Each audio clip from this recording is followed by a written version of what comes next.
Tonight, a business boost for the Mid-North forests, but is it enough to shore up their future? And work set to get underway on the Far West wind farm. This is Southern Cross News with Tim Hatfield. Good evening, but first tonight, up to 25 megawatts of the state's renewable energy battery could be housed in Whyalla if solar company SSE gets its way. The energy company has confirmed it will bid to host part of the project near its solar plant. Their interest has been welcomed by the state government. 300 days of sunshine a year convinced SSE to build a solar plant in Whyalla, which will eventually power thousands of homes. They now have the state's renewable energy battery in their sights, confirming they'll bid for a slice of the project. We've put in an expression of interest for the large-scale battery storage program. We're hoping that Whyalla will secure a small part of that. SSE will bid to host 25 megawatts of the storage near the Madmile substation.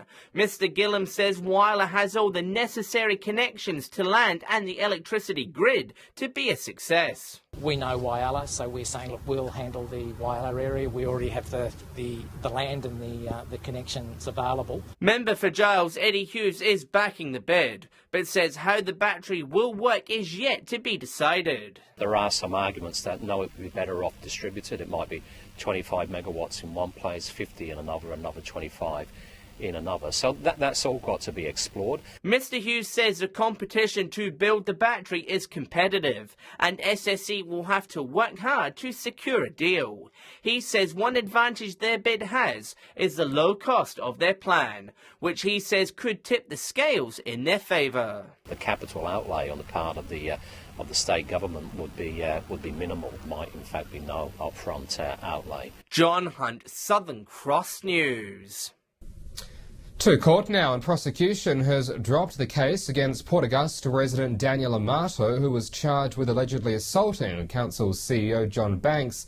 The magistrate said he was sceptical of the evidence against Mr Amato from the start. 61-year-old Daniel Amato was charged with assaulting Port Augusta Council CEO John Banks last August and has maintained his innocence since. Taking the basic offence all the way to trial, he was today acquitted when the prosecution decided to withdraw the case. I'm relieved with the outcome. I'm relieved that the police and Mr Banks have been able to see common sense and drop the charges. There was never any evidence of an assault. At an earlier appearance, the court was shown a video Mr Banks took on his phone outside a ratepayers meeting on Gardner Avenue, which prosecution argued captured the alleged assault. But the magistrate said it was Mr Banks who was acting provocatively and questioned if the matter should have ever gone to court. This has been a waste of ratepayers' money and taxpayers' money and police resources, which was totally unnecessary. Throughout the case, Mr Amato has chosen to represent himself. Today he said he would seek to recover court costs and said he was even considering now taking civil action. Exceptionally stressful, both mentally and physically, but hopefully we can move forward from here. Lauren Rose, Southern Cross News. Two major bushfires in the mid-north have crippled the forestry industry over the past 5 years, but the state government has now announced 3 new business pathways this week, which will give the industry a much-needed boost. 2013 saw part of the Bundalia forest burn down, and the following year the Roabra forest went up in flames. And since then, in an attempt to recover the forest, industry key stakeholders have been fighting to get the forest up and running again. And what we knew was that we couldn't return to business as usual because it would just take too long to replant the forests up here and for them to grow again. Part of the plan was see Leighton Forest establish a grazing and firewood business. The proposal was put forward by Stephen Redden. My plan for this site is primarily firewood, maybe some grazing once I get the fences repaired, then looking at the trees. And Stephen is looking to hit the ground running as soon as possible. As soon as I get possession of the site, yes, I will be looking to clean it up and do some fences, and selling some firewood, hopefully, The state government put the call out for proposals to save the forest, and back in came over 40 different proposals. So we're seeing a variety of different things along tourism and manufacturing and businesses, as well as recreation as well. But this announcement saw no sign of relief for the struggling sawmill in Jamestown. We've got some fantastic proposals that we can't discuss at the moment because of all the commercial negotiations that quite rightly have to be done in private. Keziah Sullivan, Southern Cross News.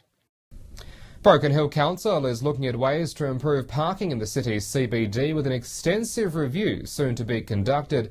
It's becoming harder and harder for locals to find parking spaces in the city's hotspots, with a number of changes already being suggested. Finding a park in the heart of the Silver City could soon become an easier task. Council's parking strategy review was slated for 2018, but now it's on a fast track. We thought it'd be a good time to just review the original plan and more so look at ways we can improve it. Local businesses around the CBD say they have experienced times of no parking at all on the city's main street. Parking is quite hard, especially when it is quite busy. Parking in general has always been an issue for a long time with Arid Street, but I think at the end of the day the biggest thing that we have is people that have businesses and employees sort of park in Arid Street, which takes away a high percentage of our parks. Traffic specialists will conduct the review with road monitors already in place. Originally the focus was Argent Street. Now it's the wider CBD.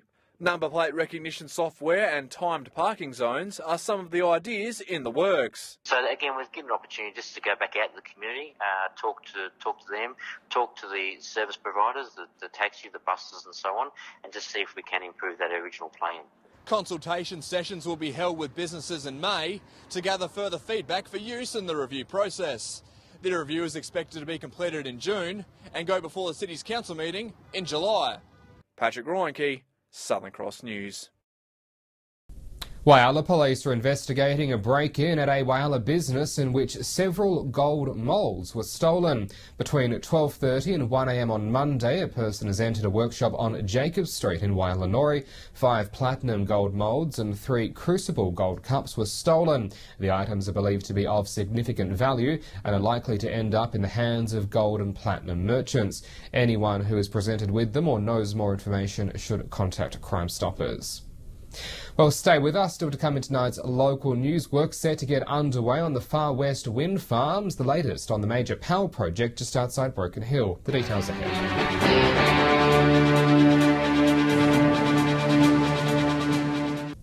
Welcome back. The Silverton Wind Farm project is now a step closer to its 2018 completion date, with pre-construction work being done on the site. At the peak of construction, the wind farm could create up to 150 jobs over the next year. This time next year, the Silverton landscape will be awash with 53 wind turbines, with pre-construction work already underway. Well, it's about doing the early enabling work, so access roads into the site and set up of the temporary construction compound. So early works, but it really does signify the start of the Silverton Wind Farm, which is really encouraging. GE Catcon will be the joint venture contractor for the project. Both companies sport a wealth of experience in wind farm renewable energy. And we're really excited to be working with Catcon doing the construction component and then General Electric with their turbines. So it's pretty exciting times ahead for all of us. When operational, the wind farm will produce 780,000 megawatt hours. That's enough to power more than 130,000 homes. AGL say the employment opportunities mean great things for the region. So it is going to happen pretty quickly. But it is exciting because when you start talking about 150 jobs during the peak of construction, it's now a reality. This is something that is going to happen relatively soon for the Silverton community and the Broken Hill community. And AGL say construction could be right around the corner. Hopefully looking to start construction in May this year, so not too far away, although that is subject to government approval. So there's some work that we're working through with the different government agencies and still on track to having the project complete by the middle of next year. Patrick Reinke, Southern Cross News. $3.8 million has been committed by the state government to go towards utilising the Bundalia Reservoir's water. However, for the initiative to go ahead, the state government needs the federal government to match the spending. A reservoir full of water that's not being utilised could soon provide a vital water source for those in the Bundalia area. We know there is water there that can be utilised for this purpose. We know there are willing agriculturists who want to use it. The money allocated would go towards building a 12k pipeline, which would provide an affordable water source to agriculturalists. For $3.18 million from my Regional Development Fund, that'll create up to 25 jobs eventually, and it will be a great opportunity for this region here to actually grow further. The scheme is expected to generate around $4 million a year in revenue. See, this has been an issue for some time. They've got the reservoir sitting there, and the water's not being used for anything. And key stakeholders are confident they won't ruin the water source in the reservoir. It's okay to say we've got X number of gigalitres in there, but if we use more than we replenish it, then we've got an issue with the salinity and so forth. But the project can't go ahead without a partnership with the federal government. We now need to go to the federal government and say, can you match this? And we'll be able to build a pipeline to take this water out to willing agriculturists who could then invest in new jobs for the region and greater economic output for this state. Keziah Sullivan, Southern Cross News. The Port Lincoln Hockey Association has been granted a $70,000 loan from the council to replace the turf at the Ravendale Sports Complex. The upgrade is also part of a bid to attract future national and international calibre games to the region. The old turf is about to be turfed. The Port Lincoln Hockey Association receiving a lifeline to keep their pitch alive. It's the only way we would have been able to replace our turf, and it's already brought international and state level games to the town, and hopefully we'll continue to do that. The council approving a $70,000 loan over 5 years, helping breathe life back into the Ravendale Sports Complex. It's been down now 13, 14 years, showing signs of wear, needed replacement, and they're looking for a loan from council that council can facilitate. The upgrade helping develop local players into national superstars. A lot of state and Australian representatives in the last couple of years, and hopefully they'll continue just because they can play on a turf and continue to train. The turf just the first step in a long-term stadium strategy. We would look to upgrade our lights in future so we can bring more tournaments and higher class games to the town. The new facilities part of a bid to bring high-profile hockey games back to the region. We can continue that tradition to get Australian and national teams here for games, and it's going to promote hockey generally.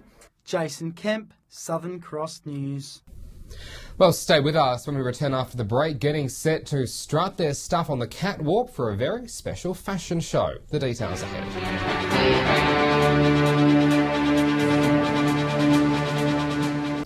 Welcome back. The start of April hasn't seen much movement in the region's petrol prices. Many places are breaking even this week. Here's Patrick with this week's Fuel Watch.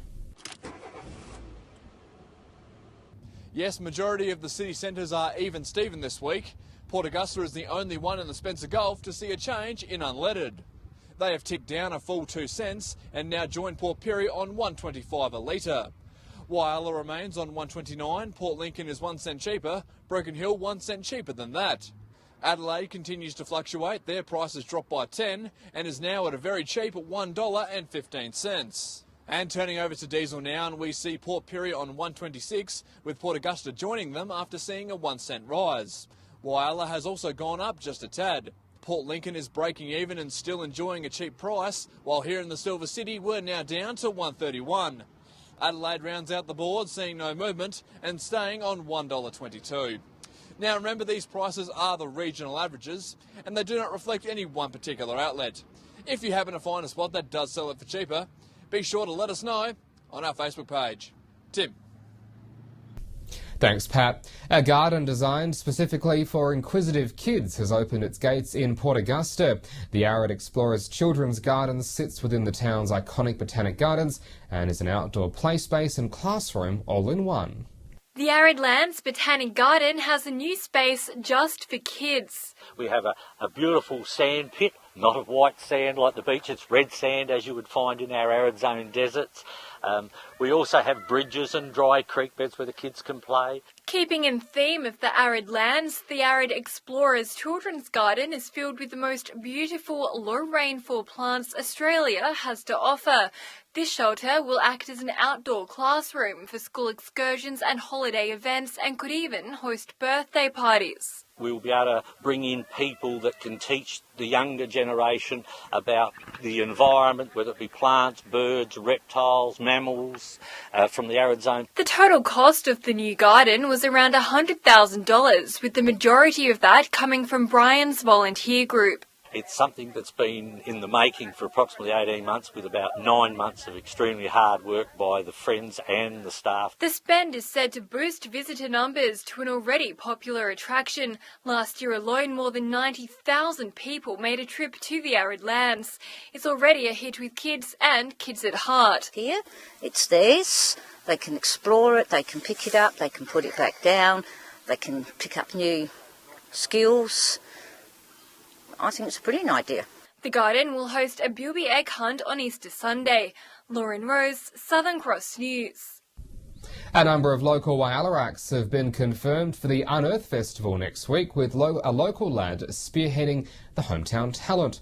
15-year-old Jack Sperling will be the only local on opening day of performances. He'll open the show, joining the likes of renowned Adelaide Fringe Festival acts Anya Anastasia and Time and Space. Jack says he can't wait to get out and play in front of the local home crowd. Yeah, definitely. I would love to play to this many people that should be coming to the Fringe this year. And definitely in this area. Well, Port Lincoln will host a special catwalk event on Saturday in support of people living with a disability. To coincide with their Children's Respite Open Day, Cara will feature their own models during a charity fashion parade at the Blue Illusion clothing store, with proceeds from the day going towards the EP Respite Centre. It's no illusion, these glamorous ladies will be strutting their stuff on the catwalk this weekend. Cara is very close to my heart. They do a lot of great work for the community and obviously for the children and adults with disabilities.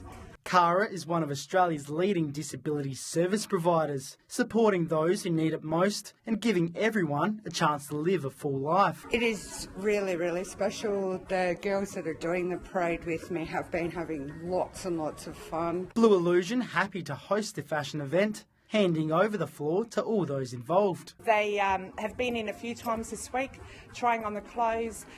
They're excited. They are just over the moon. The parade delivering far more than anyone could have foreseen. She wouldn't even walk down the street. Now here she is modelling in a parade, so it's been a really big confidence build for her.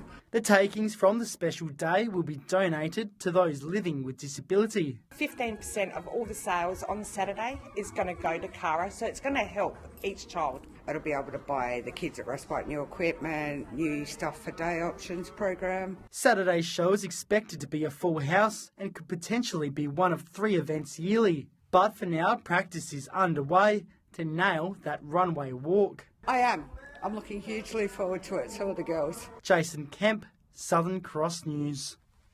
Well, stay with us. Coming up next, the local weather for the rest of the week and the weekend.